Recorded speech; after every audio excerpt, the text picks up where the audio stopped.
ಬಿಜೆ medical college ಹಾಸ್ಟೆಲ್ನ 2 ಕಟ್ಟಡಗಳಲ್ಲಿ ಹೊತ್ತಿ ಉರಿದಿದೆ ಬೆಂಕಿ.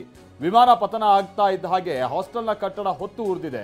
ಹಾಸ್ಟೆಲ್ ಮೆಸ್ನಲ್ಲಿದ್ದಂತ MBBS ವಿದ್ಯಾರ್ಥಿಗಳು ಸಾವನ್ನಪ್ಪಿದ್ದಾರೆ ಅನ್ನುವಂತ ಶಂಕೆ ಇದೆ. 20ಕ್ಕೂ ಹೆಚ್ಚು ವಿದ್ಯಾರ್ಥಿಗಳು ಸಾವನ್ನಪ್ಪಿದ್ದಾರೆ ಅನ್ನುವಂತ ಗುಮಾನಿ ಇದೆ. ಹಾಸ್ಟೆಲ್ನ ಆವರಣದಲ್ಲಿ ಸುಟ್ಟು ಕರಕಲಾಗಿ ಬಿದ್ದಿವೆ ದೇಹಗಳು. ನೋಡಿ, ಕೇವಲ ಆ ಫ್ಲೈಟ್ಗೆ ಸಂಬಂಧಪಟ್ಟಾಗಿನ ಪ್ಯಾಸೆಂಜರ್ಸ್ ಮಾತ್ರ ಅಲ್ಲ, ಹಾಸ್ಟೆಲ್ನ ಆವರಣದಲ್ಲೂ ಕೂಡ ಸುಟ್ಟು ಕರಕಲಾಗಿ ಬಿದ್ದಿರೋ ಬಾಡಿಗಳನ್ನು ನಾವು ನೋಡ್ಬೋದಾಗಿದೆ. ಅಂದ್ರೆ ಅವರೆಲ್ಲ ವಿದ್ಯಾರ್ಥಿಗಳು ಮತ್ತೆ ಹಾಸ್ಟೆಲ್ನ ಸಿಬ್ಬಂದಿ, ಆಮೇಲೆ ಹಾಸ್ಪಿಟಲ್, ಸಿವಿಲ್ ಹಾಸ್ಪಿಟಲ್ಗೆ ಸಂಬಂಧಪಟ್ಟಾಗಿನ ಡಾಕ್ಟರ್ಸ್ ಇರ್ಬೋದು, ನರ್ಸ್ಗಳಿರ್ಬೋದು, ಈ ರೀತಿಯಾದಂಥ ಗುಮಾನಿ ವ್ಯಕ್ತ ಆಗ್ತಾ ಇದೆ.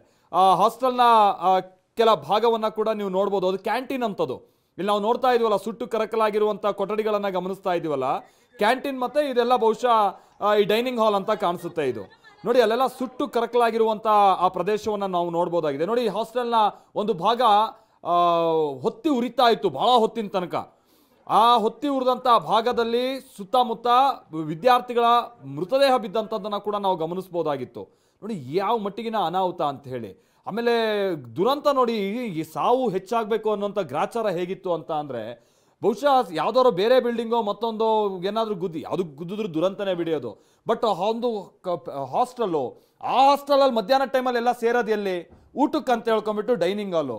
ನೇರವಾಗಿ ಫ್ಲೈಟ್ ಅಲ್ಲೇ ಗುದ್ದಿ ಬಿದ್ದಿದೆ ಅಂತ ಅಂದರೆ ಇದು ಎಂಥ ಗ್ರಾಚಾರ ನೋಡಿ. ಆಮೇಲೆ ಸಾವಿನ ಸಂಖ್ಯೆ ಹೆಚ್ಚಾಗಬೇಕು ಅನ್ನೋಂಥ ರೀತಿಯಂಥ ಗ್ರಾಚಾರ ಹೇಗಿತ್ತು ನೋಡಿ.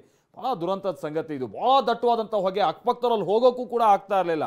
ಯಾಕಂದರೆ ಆ ಮಟ್ಟಿಗೆ ಅಲ್ಲಿ ಶಾಖದ ವಾತಾವರಣ. ಆಮೇಲೆ ಹೇಳಿ ಕೇಳಿ ಅಹಮದಾಬಾದು ಭಾಳ ಬಿಸಿಲು, ಆಮೇಲೆ ಆ ಹೀಟ್ ವೇವ್ಸ್ ರೀತಿಯಾಗಿಯೇ ಅಲ್ಲಿ ಯಾವಾಗಲೂ ವಾತಾವರಣ ಇರುತ್ತೆ.